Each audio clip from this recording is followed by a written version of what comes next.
Tapos, nag-fry lang ako ng kunting ground beef. Para panghalo sa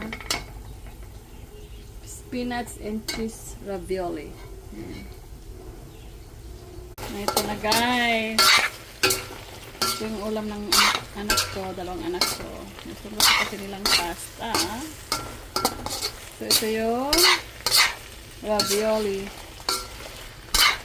with cheese. Spinach cheese with ravioli. Ah, how do you call it?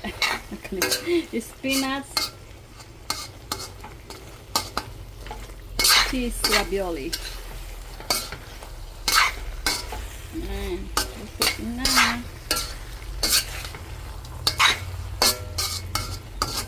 Kunti lang yung ground beef guys. Nilagay ko. Ito yung marami. Kunti lang naman itong niluto ko. Para lang sa dalawa.